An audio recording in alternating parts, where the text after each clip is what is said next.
Today we are going to be discussing eating disorders. Please make sure you have a pen and paper ready to make notes, as you will be asked to answer questions at the end of the video. What are eating disorders? An eating disorder is defined as a range of mental conditions where there is a persistent disturbance of eating behaviour and impairment of physical or mental health.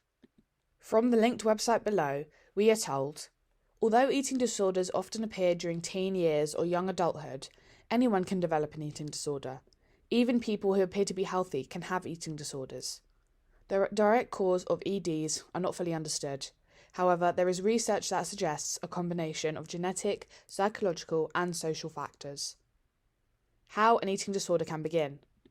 Different factors contribute to the risk of developing an eating disorder, such as striving to be perfect in one or more areas, low self-esteem, poor body image, social pressure to have a specific body type, problems coping with stress, bullying, challenges in relationships with friends or family, abuse or trauma, neglect, being involved in a certain sport, type 1 diabetes.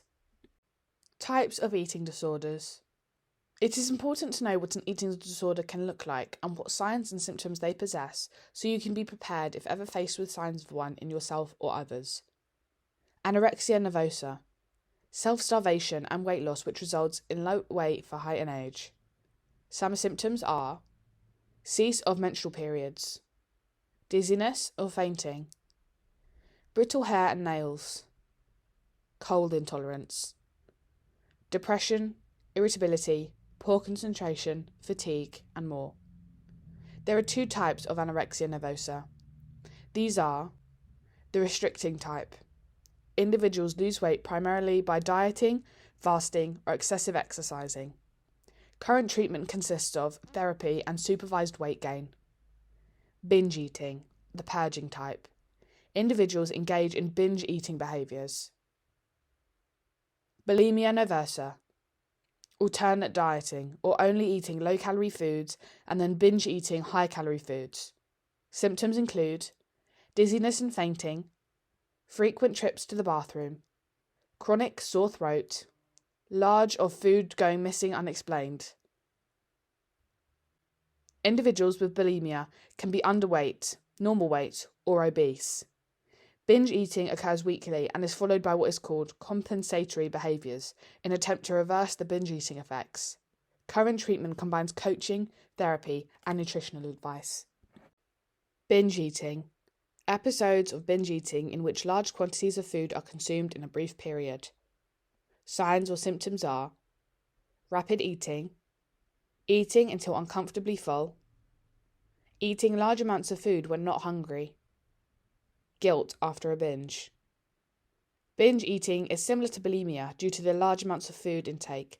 However, it is not followed by compensatory behaviours to dispel the food. This disorder can cause serious health implications.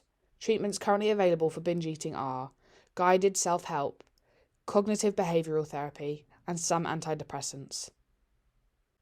Avoidant restrictive food intake, AFRID. Persistent failure to meet nutritional needs and extreme picky eating.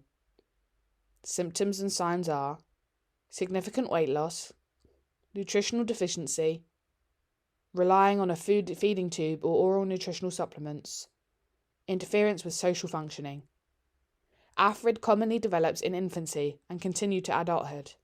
Treatment involves creating an individualised plan and can involve several specialists. How people get better. A large part of treatment available for the different eating disorders is therapy. This is because eating disorders are mental conditions. Cognitive behavioural therapy is a common type of therapy given to those suffering with eating disorders. CBT is a talking therapy that can help you manage your problems by changing the way you think and in turn the way you behave. It is based on the concept that your thoughts, feelings, physical sensations and actions are interconnected, and that negative thoughts and feelings can trap you in a negative cycle. Another treatment commonly used in eating disorders is nutritional advice.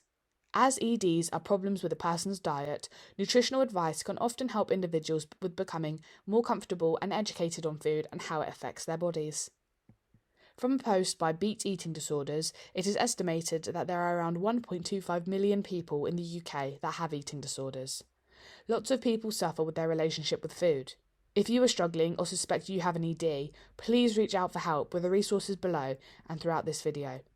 Text SHOUT to 85258 for any mental health concerns, including eating disorders.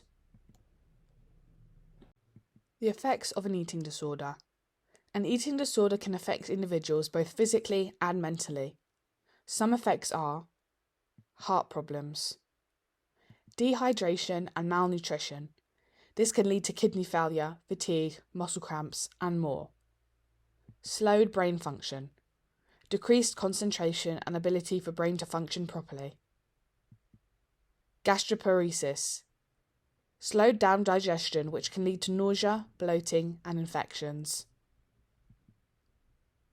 Decreased hormone levels. This can lead to severe health complications such as bone loss. Hypothermia. Eating disorders can cause body temperatures to drop, even to a state of hypothermia. The deterioration of esophagus and teeth. Excessive vomiting can wear down a person's teeth enamel as well as their esophagus due to the acidity. If you need support, we're here to help. If you or someone you know is suffering from an eating disorder, please use the resources below for support. Speak to your safeguarding lead. Speak with your safeguarding champion.